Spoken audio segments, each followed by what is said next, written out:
I think I got 8 hours of show content today, so buckle up. I've kicked Ray off the air. I've kicked Bongino off the air. I'm taking over Shapiro's hour. We're going straight until 2 o'clock in the afternoon today. You guys ready for that? Take a leak now because we got a busy 8 hours ahead here. Loving that song. All right, there you go. That'll fire you up on a Monday morning. Chiefs, get it done. Oh, Mark's still fired up. He's got his Chiefs gear on. He's got his Kelsey jersey on this morning. Let's go. Woo! Happy National Tight Ends Day to everybody. Is it really? That was yesterday. Oh, that can mean a lot of things to a lot of people. But yes, thank you. It sure does. Thank you very much. Folks. Yes, exactly right. Well, Donald Trump blew the roof off of Madison Square Garden yesterday. And it wasn't without controversy. We'll get to that. But what yesterday was a show. It was not about Donald Trump winning New York. He is not going to win the state of New York. It was about Donald Trump 9 days out from this 2024 election, loading it up in the bluest of blue cities in this country, showing up, packing the house, packing the place to the rafters, and also having thousands of people outside what is dubbed the world's most famous arena, and putting on a show. A sign of strength with 9 days to go until the election. That's what it was. And yes, some speakers said some weird things and whatever. We'll get to that. But Donald Trump, what he did last night, getting up there, giving a rousing speech to an audience that was eating out of his hands in the deepest of blue cities, is not one of those things that should be overlooked. Yes, it was about the pomp and circumstance, but it also was about a guy who obviously, born and bred New Yorker, showing up in his hometown to a crowd that was as fired up of a crowd as you are going to see, in a place that you would not normally expect to see it. That's what you saw last night. And when you are looking at the optics of these two races, you have Kamala Harris doing a big rally over the weekend in Houston, where the expectations were Beyonce was going to not just speak, but Beyonce was going to play, perform a song. That's why most people were there. Beyonce didn't perform. A lot of letdown on that front. Well, the good thing right now for Donald Trump and his campaign is that he is Beyonce. He doesn't need a musician. He doesn't need a celebrity. Now, he's got a couple of them, but whatever. Republicans are never going to out-celebrity Democrats. That's baked into the cake at this point, right? It just doesn't matter. But Donald Trump is the Beyonce. He is the Taylor Swift. He is the rock star. He is why people are there. And as you head down the last week plus of this campaign, you'd rather be on that side right now. Does that guarantee or mean he's going to win? Absolutely not. I'm just saying you'd rather be him right now, and last night was another sign of that. After all we have been through together, we stand on the verge of the 4 greatest years in the history of the USA. With your help from now until Election Day, we will restore America's promise, we will put America first, and we will take back the nation that we all love. We bleed the same blood, we share the same home, and we salute the same great American flag.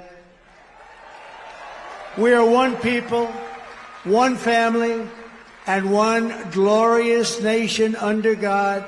We will never give in, we will never give up, we will never, ever back down, and we will never, ever, ever, ever surrender.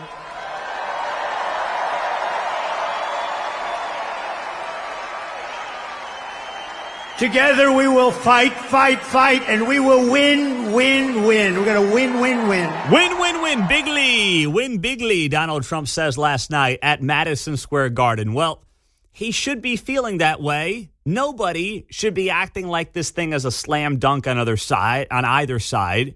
It's going to be a very close election, no doubt about it. But Donald Trump, over the weekend, won the optics battle. And you can tell that he won the optics battle because of how legacy media is responding to it.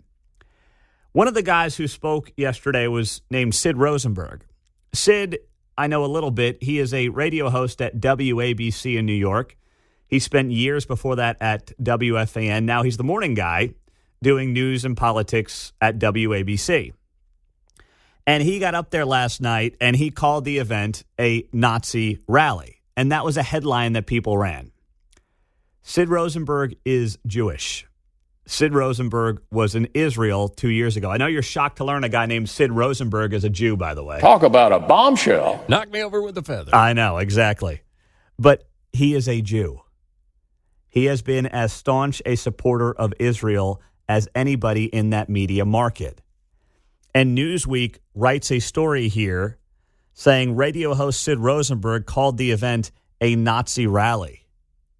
He is a Jewish man who was clearly poking fun at the fact that the media has been referring to this as a Nazi rally, drawing comparisons to a Nazi rally in 1939 at Madison Square Garden. Who wants to tell him Jimmy Carter and Bill Clinton also accepted Democratic nominations in the same building? It's ridiculous. But this tells you how worried they are. This tells you how much concern they actually have with now 8 days to go until this election. They have turned this thing into attacks about racism and about misogyny and about everything else. Because at this point, this is all they've got. There is no pitch anymore beyond Donald Trump is Hitler, and anybody who embraces him, anybody who votes for him, anybody who might even think about supporting him is a full-blown racist Hitler wannabe. It's a browbeating mentality. It's a scolding mentality of tens of millions of Americans. And every single one of those Americans are over it. They're done. They don't want to hear it anymore. There are two stark differences in directions for the country right now. One under Donald Trump, one under Kamala Harris. And if you think trying to shame people at this point in the game with 8 days to go, if you think shaming and browbeating is the play, if you think that's the thing that's going to make somebody who might still be uncertain about what they're going to do turn your way, you're dead wrong. Think about it in your own life. When someone's trying to convince you of something, what do you like to have happen? Do you want to be browbeated? Do you want to be scolded like you're 5 years old? Or do you want to be convinced? Kamala Harris's campaign and her media allies are no longer in convince mode. They are in browbeat and scold mode because they're really in desperation mode.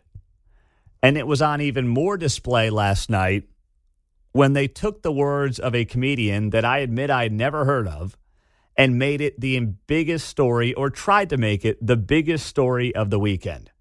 We'll tell you what that was coming up as we get it rolling on a Monday morning. Pete Mundo on KCMO Talk Radio, 95.7 FM, and we are always streaming on your Alexa, Google Home, and the KCMO Talk Radio app. You had Jews, you had blacks, you had Indians all speaking at the Nazi rally last night. It was very weird to see this at Madison Square Garden, Donald Trump holding this big show with 9 days to go until the election. Very strange times indeed. So I'm watching this last night and catching up after the Chiefs got a solid win over the Raiders yesterday. And I pop on my social media and I see this melting down over a clip by a comedian, Tony Hinchcliffe. Now, I don't know Tony. Do you guys know of Tony, Mark? I know his name from Kill Tony, whatever podcast he does. I'm not sure, but I've saw him on the Tom Brady roast. That's where I know him from the most. Oh, okay. I knew he looked familiar. It was probably from that. So Tony's a younger guy, and he said something about Puerto Rico. He called it an island of garbage. And that apparently is now the thing that is sending people off the deep end. They are trying to get anything and everything to stick. Now, as someone who has been fortunate enough to have been to Puerto Rico on a handful of occasions, it is not an island of garbage. It happens to be a very nice island. But this is the clip from a stand-up comedian who opened up the show last night that has them melting down. I will play this. I want to play the lead up to the joke itself Because frankly, I just think it's a bad joke. Like, it didn't really hit. It didn't make a lot of sense. It did not flow from topic to topic. It was just random.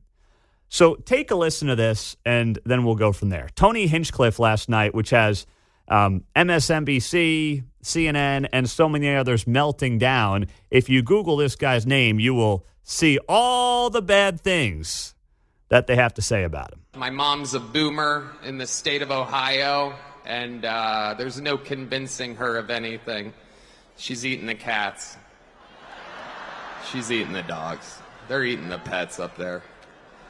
It is absolutely wild times. It really, really is. And,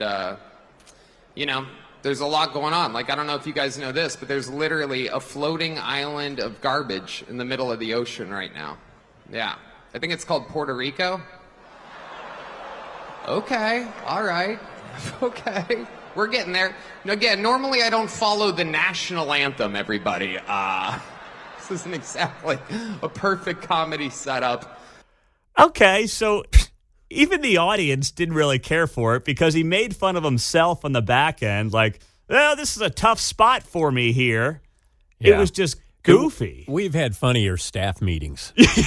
Right? Yes. No, like, I'm not watching, and I watched about 10 minutes of him last night. He got a 10-minute open. And I'm like, yeah, I'm not paying to see that guy if he comes to town. It just wasn't that funny. We're using that term loosely when we say comedian. Right? Well, yes. I guess you could self-identify as a comedian. Yeah, it's like he thought he'd bring up a hot topic and just throw them out. It's like, no, you got to have something. Eating the pets Connect was it. kind of funny. You know, there was like a story there. My mom lives in Ohio. She's a boomer. She's eating the cats. She's eating the pets. Like, that's kind of funny. Also kind of making fun of Trump. But then randomly, like, Puerto Rico's an island of garbage. Okay. Okay. Oh, tough room after the national anthem. Yeah. Why, boo-hoo. Come Yeah. on, dude. Yeah, come Your on, man. material's crap. Yeah, it's like, okay, this was just a bad joke. He actually showed up randomly on College Game Day a couple of weeks ago, and he made the cats and dogs joke on there, too. Oh, did he? Yeah. Oh, got that one down, Oh, does so He's double timing that one. He's okay. All right. Well, at least we've got some background there. He said the Texas Longhorns were going to start eating the dogs, so he kind of threw that. They were playing Georgia. Yep. I see what he did there. All Okay. right, that's a little better. That's situational. Yes, that's situational. But like randomly at this Trump rally last night at Madison Square Garden being like, yeah. By the way, there's an island of garbage. It's called Puerto Rico. Okay. And? Boy, that Joe Biden, huh? Yeah. It was just dumb, just corny, just bad humor. Like, okay, but man, you go on social media, you look this stuff up, and they are going bonkers over this. They are acting like Donald Trump said the most egregious thing that anybody could ever say about a group of people. No, this was a bad comedian doing a bad set. So I'm looking at this and I'm saying, okay, so now we're going to World War III levels of insanity over a comedian making arguably a lame joke. Nothing Donald Trump said, but a comedian. If Donald Trump does win, and I put this on X last night, I can already guarantee that these people will be completely incapable of self-reflection. Instead, they're going to be like, oh my gosh, look at what the comedian, look at what this person said, look at what that, oh my God, the hysteria. Yeah, it's called a bad joke. And I think it's important to share this as well.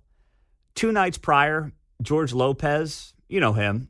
Yeah, that George Lopez used to be a comedian. Kind of, maybe, not all that funny. Again, using the term loosely this morning. Thank you. He was doing a deal for Kamala Harris, and he said this. Donald Trump said he was going to build a wall, and George Lopez said, you better build it in one day, because if you leave that material out there overnight... And he starts looking around like, where'd the material go? Like, oh, Mexicans are going to steal the material. Like, okay, is that making fun of all Mexicans, or is that also just a comedian making what appears to be kind of a dumb, bad joke? That's what comedians do, okay? They take chances. They make jokes. Sometimes they're not all that funny. Sometimes they make you uncomfortable. We used to actually have comedy in this country. Like, if we still had late night shows that were truly comedy, people would be less offended by every little thing. But the left killed comedy as well. Because you can't make fun of anything, anybody. You can't be edgy. You can't make people uncomfortable. Everybody has to be in a place where they feel like they're being heard and they're being wanted. And if we offend somebody, oh my gosh, we're going to put you in prison. That's the world that they've created. So comedy is dead. Fact-checking comedy just doesn't work. Oh, I know. Oh, man. It's supposed to suspend belief for comedy.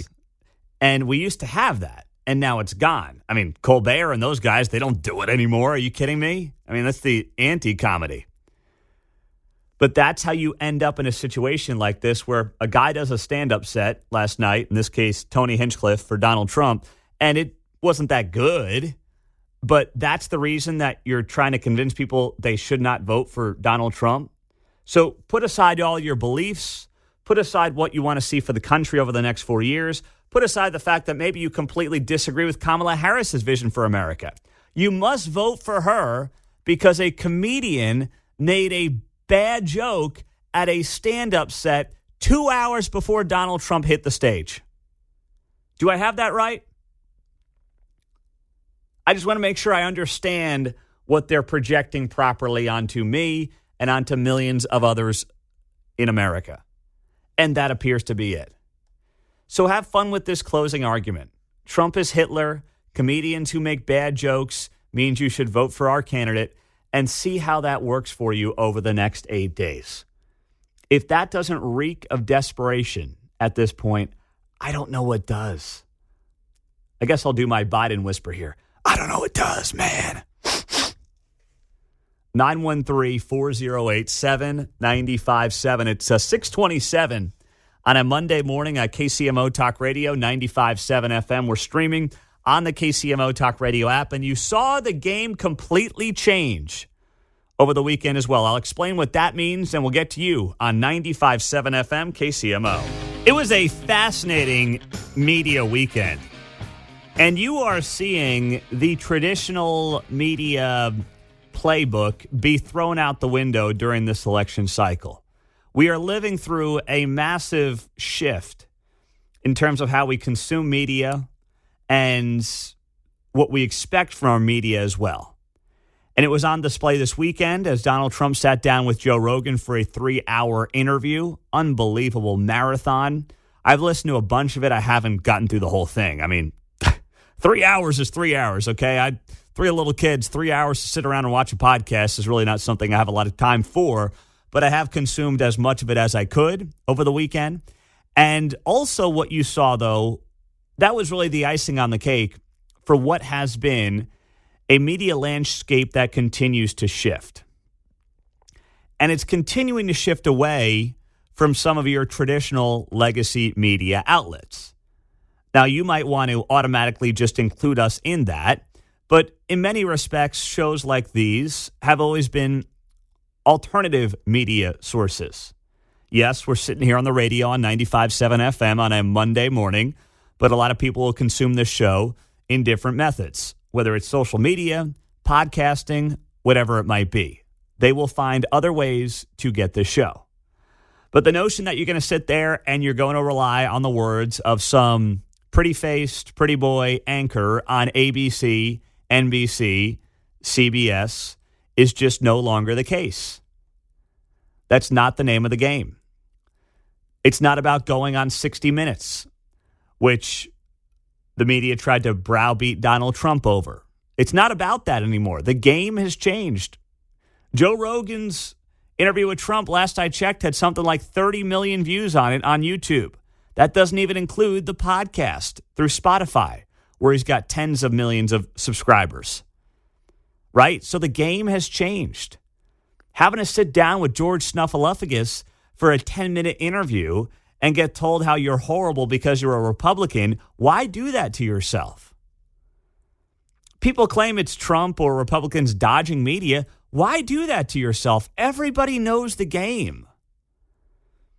They have zero ability to be non-biased anymore, so why are you going to torture yourself? It's like locally. Why would you bother talking to the Kansas City Star if you're a Republican? Why would you waste your time? 98% of the time, they're going to endorse your opponents. Why give them the time of day? I've wondered that for a very long time. So over the weekend, you had the Trump sit down with Joe Rogan, but you still had J.D. Vance go on some of the more traditional media outlets. He went on Meet the Press. And J.D. Vance continues to get better and better and better at this. This is a trick that many in media try to use when they're going up against someone like J.D. Vance. They want to get in that last word. They want to get the last word to try to prove the person they're interviewing wrong. That's not what journalism is all about. That's not what being a journalist is all about. But having a guy like J.D. Vance who is able to explain why that journalist is wrong, do it with a smile on his face, do it in a gentlemanly fashion, which he does, is something we need a lot more of in our political discourse in this country, especially on one side of the aisle. And this was a perfect example as he sat down on Meet the Press with Kristen Welker and listened to her try to get in the last word when it comes to inflation. And JD goes, nope, I'm not going to let you blow by and just continue the conversation by getting in that last word on inflation, and he explains it perfectly. Senators, you know inflation is coming down. Let me ask you about some of what we've heard here. 25% higher, Kristen, than it was. Stop right there. Yeah, so inflation is coming down. All right, let's move on. Let's keep the conversation going. And he's like, no. Senators, you know inflation is coming down. Let me ask you about some of what we've heard here. 25% higher, Kristen, than it was when Donald Trump left the Oval Office. Do Americans, and this is an important issue, if Americans feel like inflation is a solved problem, then maybe they should vote for Kamala Harris. If you feel like the price of groceries, if you feel like the price of housing is too high, if you feel like inflation is not over, then Donald Trump is your man. Right. There's no doubt folks believe that groceries are too high. I'm just making the point that inflation has come down. I agree with those Let me ask. Inflation has come down. Okay, that doesn't mean prices have come down. It just means inflation's not 9% anymore. Now it's 2.5 to 3. But when you stack up inflation, that's what inflation is, right? It's compounding. It's 8% on top of 9%, on top of 3%, on top of 4%. That's how you get the 24, 25% inflation. That's the point of it. Inflation coming down is a tricky way of saying prices are still going up. They're just not going up as quickly, as fast. That's all it means. It's like you start off the year 2021 at 200 pounds. And you had 15 pounds, you had another 15 pounds, then you had 5 pounds in year 3. You're 235 pounds and you want a medal. It's like, wait, you've stacked on 35 pounds over the last 3 years, and what do you want? You only added 5 pounds this year after you added 15 pounds each of the last 2 years? Congratulations, I guess. Not really. Weight gain is down. Yeah. The amount of weight you have gained has decreased. Whoop-de-freaking-do. So the way J.D. Vance is able to succinctly, effectively, and listen, with a twinkle in his eye, say to these media folks, no, you're not getting away with this. I'm not going to let you get in the last word. Yeah, but you know, inflation is down. No. We're not playing that game. That's exactly how we need to be handling things like that, and how people, frankly, who are getting interviewed by these folks have to be handling things like that. Do not let them go out there and get in the last word on key issues that matter to the American people. Just go out there and tell the truth. And that's the truth when it comes to inflation. 913-408-7957. That's the studio line and the text line here on KCMO Talk Radio. Pete, there's no doubt about it to me that the media is unfortunately one of the enemies in America. Well, that's a very controversial thing to say now. I'm saying that tongue-in-cheek. I bring that up because the media to me is, yes, concerning, but it's less concerning than it's ever been. It certainly doesn't bother me nearly as much as it did back in 2020 because there are so many different ways to consume your news and find your news without having to rely on NBC, ABC, and CBS, which is a good place to be. It's one of the reasons that many on the other side can't stand Elon Musk. They can't stand the idea that he's created this platform and bought this platform on X, formerly Twitter, that is cutting through all of their nonsense and all of their talking points. They don't have the stranglehold that they want to have on the media anymore, and they're upset about it, and they don't like it. And without Elon Musk buying X, who knows how things look differently right now? Who knows how much actually gets out there during this 2024 election cycle? It's just, we'll never know. But clearly it has completely changed the name of the game from 4 years ago when you had stories, remember, about like Hunter Biden's laptop that never saw the light of day on social media. The social media companies wouldn't allow it to see the light of day despite the fact that it was proven to be true. That's not how it is anymore. And thank goodness for that. Just think long and hard about it. Maybe you've already voted, as tens of millions of Americans have.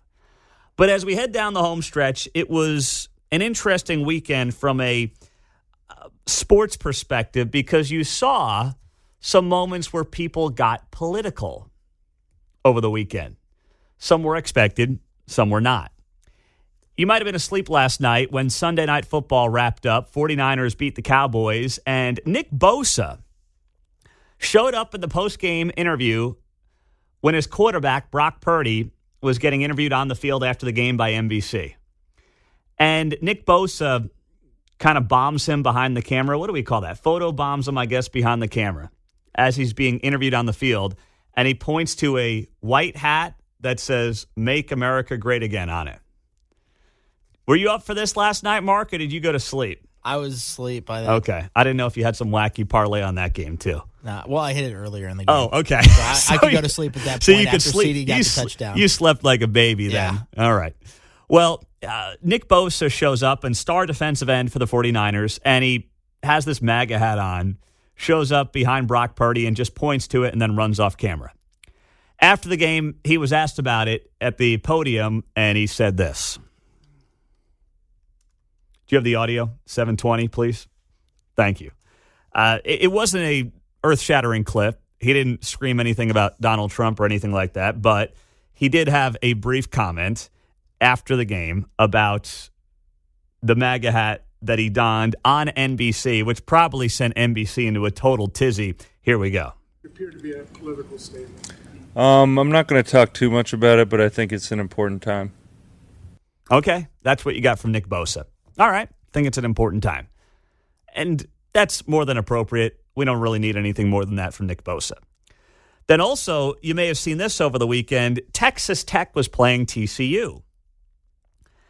And this is crazy. Texas Tech kicker Reese Burkhardt was gearing up for a very manageable 22-yard field goal with his team trailing 14-3. However, Texas Tech caught TCU completely off guard. The holder flipped the ball over his shoulder to Burkhardt, who scampered into the corner of the end zone for a touchdown. And then what does he do? Well, he lifts up the pads and his jersey and a shirt underneath it. Basically, his undershirt says Trump MAGA on it. And he rips up his shirt like he's a WWE guy, and he celebrates his touchdown by showcasing his Trump MAGA shirt underneath his jersey. And obviously, this also sent social media on a tizzy. And actually, the Donald Trump X account shared this on Saturday. And then you also had on the other side, Greg Popovich. Oh, I know. Some of you are rolling your eyes at Greg Popovich, head coach of the San Antonio Spurs. Hasn't done a lick of anything since Tim Duncan was on his team. All he does now is basically lose basketball games and talk about politics. So Greg Popovich, over the weekend, in his post-game press conference, starts going off on Trump and how you can't let him babysit your kids and you got to vote for Kamala Harris and democracy and the whole 9 yards. Here's Pop. He's pathetic. He's small. He's a whiner. We all know that. Says the whiner. but you wouldn't have them babysit your kids. You wouldn't hire him if you had a small business. You want that man in your business? There's no way. But you're going to vote for him for president because he's strong? I mean, oh my gosh, Greg, that was Saturday night before his Spurs played the I almost said the Houston Astros. Shows you how much NBA I'm watching these days, the Houston Rockets. Now, I love that line, like, you wouldn't let Trump watch your kids. Well, first off, I'm not voting for a babysitter. We had a babysitter on Friday. She was 16 years old. I wouldn't vote for her for president, but I'd let her watch the girls. And the more I think about it, like, if Trump babysat my kids, the worst thing he'd let them do is watch Moana too many times and let them have a bunch of Big Macs and fries. If Kamala watched the kids, she'd convince them to be a boy by the end of the babysitting adventure. What's with this TV, Pete? Yeah. Can't see it. I had to get the big screen. Brought the big. You can keep it. Yeah. Right? It would be like that. Yeah. Trump's watching your kids. I'm like, whoa, where all this electronics come from? He'd buy them video games and too big a TV and let them watch too many movies and eat a bunch of crap. And I'd be like, not ideal, but it's okay. Yeah. Kids are alive and well. Exactly, alive. Kamala, I'm not sure how I'd feel about that by the end of it. You had 2 daughters when you left, and you came back. I'd have 2 sons by the time I got back from that dinner. Jeez. So that line, and we've heard that line get used over the last couple of weeks. Liz Cheney used that too. Who are you letting babysit the kids? I don't know. I'm not hiring a babysitter, but the more I think about it, I'd take Trump anyway. What is with that, by the way? But Popovich, he was not done there with his little soliloquy. But those people around him, the Grahams, the Cruzes, the Hawleys, the Meadows, McCarthy, McConnell, all those guys. Hawley got a shout out, by the way. Josh Hawley of Missouri by Greg Popovich. I'm glad he's paying attention to the Show Me State. Older white men, which happens to be. Older white man shames older white men. Wow. Jeez. Nobody cares. A sign of your true wokeness when you rip your own race. What does he think he is, by the way? Look at what he's identifying as. They know he's an ass. They said it. I'm not saying that I think they think that. They've told us that ever since, 2015, 16, all that kind of thing. I mean, they've called him a xenophobic, a religious bigot, a racist, unfit for office, on and on and on. Their words. But they're right there with him. Do they not know that they have children and grandchildren probably that are going to lose freedom if this guy is elected? I'm not talking about a policy. I'm talking about the idea of our country. We know you're not talking about a policy because you have no policy to run on, Greg Popovich. Wasn't the original question, did you think about taking a time out there? Sir, this is a Wendy's, as the meme famously goes. Exactly. What a loser. We know you're not talking about policy. You can't talk about policy. Trump's Hitler, don't let him babysit the kids, and Orange Man bad or something. Man, it is just so exhausting. It really is. And that's part of what you're seeing at large here from the campaign. And I'll explain why that is coming up after the news on KCMO. Where do you think things are trending right now as we sit here 8 days out? And why do you have approaches that are being taken by both sides of the political aisle? I think I've got answers for you as we roll through a Monday on KCMO 95.7 FM. So if you're watching this election, and you have been for the last few days, you are seeing what many would call the closing argument, right? And the closing argument from Kamala Harris's campaign is that Trump's doing a Nazi rally at Madison Square Garden. He is a Hitler 2.0 wannabe. Her media allies are carrying that water. MSNBC was running headlines last night, such as this: why Trump's NYC rally is drawing comparisons to a 1939 pro-Nazi rally. Just completely ludicrous stuff. But the point of this is not to sway an undecided voter anymore. It's not. I believe they've given up on undecided voters. The reason you do something like that is to try to drive out your base like crazy. you don't call your opponent a Nazi and Hitler if you're trying to move somebody who might be on the fence, because theoretically that person could vote for either candidate, right? So like if you're someone who's on the fence and you're an independent voter and you're like, well, I kind of like what Trump did, but maybe I don't like Trump, so maybe I'll vote for Harris. And then one of those comes out and says, the other guy's Hitler. Like, well, that seems a little crazy. I'm not sure I can vote for her after all. Well, it's not about that undecided voter anymore for the campaign. It is about driving out the base. It is about doubling down on the base and getting that base turnout. And you don't have to take my word for it. This is Alex Castellanos, political strategist out of Florida, co-founder of Purple Strategies. He was on what has become a very good bipartisan podcast here the last couple of weeks that's hosted by Mark Halpern and some other folks. And here's what he said yesterday about this strategy and what the goal is here down the stretch for Kamala Harris and her campaign. What you see in campaigns that are losing near the end is they reduce themselves to their crystalline core. They trade breadth for intensity. They go after the most radical thing that appeals to their base. And I think what we're seeing in Meacham, who's a wonderful guy, who love and respect immensely, but what you're seeing out of the Harris campaign, he's Hitler. He's a bad, orange man bad. And, the apocalyptic vision for the country if he should win, that's going to motivate the base. Now, sometimes campaigns at the end, when they're shrinking and they've run out of doors to knock on that'll get them across the 50-yard line, make a conscious decision to reduce themselves to their 46, 47, 48% and say, we're going to beat them on the ground. We'll beat them with turnout. Our machine is better. And Democrats can do that. They definitely can do that. Anyone thinking this thing is in the bag either way isn't paying attention. Alex Castellanos, a longtime political consultant, who, as you heard there, has friends on both sides of the aisle. He praised one of Kamala Harris's advisors, but he's telling you what's happening here. Going down the road of, Donald Trump is Hitler as a closing message is not about the person on the fence. Now, I happen to believe, and maybe I'm a little pie in the sky on this, but I happen to believe the American people want solutions, not lame sound bites on, hey, my opponent is Hitler. And I believe there's a reason why it feels like that campaign is losing steam. And frankly, you deserve to lose when you demonize tens of millions of fellow Americans as Nazis. And that's been part of the closing argument. Listen to Tim Walz.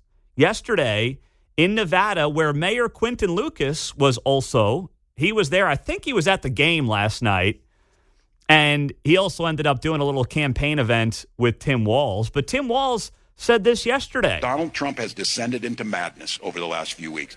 And I think some of you don't miss on this. Go do your Google on this. Donald Trump's got this big rally going at Madison Square Garden. There's a direct parallel to a big rally that happened in the mid-1930s at Madison Square Garden.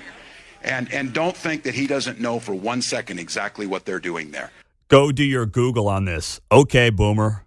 Got it. Right. That was Tim Walz yesterday. See, this is where their messaging is so confusing. They run these ads like, we're the unifying party, democracy, we're bringing people together, Trump's a divider. Our political opponent is a Nazi, and so are the people who are attending the rally. It's one big Nazi rally. Which one is it? At least stay on message. You can't have it both ways. You can't sit there and say that we are the party that's going to defend democracy while we call half the country Nazis. Those two things don't make sense to anybody who has an ounce of common sense. But this is part of a closing argument. And the reason it's part of a closing argument is because there is no other argument to make. They have blown through everything they can possibly blow through. It's some weird cockamamie combination of abortion, of democracy, whatever that means, And, oh, by the way, my opponent is a Nazi. And maybe that works for some people. Maybe that fits for the base. But most normal Americans who are going about their everyday lives and aren't consumed with this stuff are looking at it and saying, well, the guy was in office for 4 years, and maybe I didn't like every tweet, and maybe I didn't love his style, but I'm pretty sure we were not living in Nazi Germany from the 1930s, John. It's like you put these messages in a blender. You turn in the blender on, all these messages are mixed up, and now you take the top off of the blender while it's still going. It's just flying everywhere, and they just hope it sticks. Yeah. Right? Or it's like Trump's a Nazi. We're uniters. Joy, depression, doom, 2025.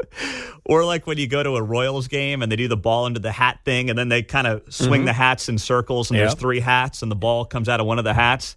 It's like today's hat is the Nazi Germany hat. Tomorrow it's the hat about abortion. The day after that, democracy's on the ballot. Today's word is fascist. Yes. Oh, my goodness. If I have to hear that one again, I'm going to lose my mind. But this is what you're getting because this is part of the pitch. Get the base out as much as you possibly can. And then there was Donald Trump last night at Madison Square Garden. And you're going to see a lot of headlines from this morning. We'll have much more on it throughout the morning here on KCMO. But all they're doing is freaking out over a guy making a bad joke about Puerto Rico. Puerto Rico's a garbage island or something like that. Yeah, it's a dumb joke. I heard the joke and I'm like, what is this all about? My mom's a boomer in the state of Ohio, and there's no convincing her of anything. She's eating the cats. She's eating the dogs. They're eating the pets up there. It is absolutely wild times. It really, really is. And, there's a lot going on. Like, I don't know if you guys know this, but there's literally a floating island of garbage in the middle of the ocean right now. Yeah. I think it's called Puerto Rico. Okay. All right. Okay. We're getting there. Again, normally I don't follow the national anthem, everybody. This isn't exactly a perfect comedy setup. Tony Hinchcliffe, I don't even get it. Those two jokes didn't even weave together. Talking about his boomer mom eating the dogs and eating the pets, that was actually kind of funny. That was making fun of Trump. But then hey, random joke here, garbage island, it's called Puerto Rico. Okay, all right. But what you're seeing this morning and what you saw last night was a push to once again define Donald Trump, who wasn't the guy telling a bad joke, as some kind of a racist because of a dumb joke a comedian told. It's not a good joke, but let me get this straight. Now people have to completely turn away from their principles and what they believe to be the best direction for the country of these two options because a comedian told a bad joke.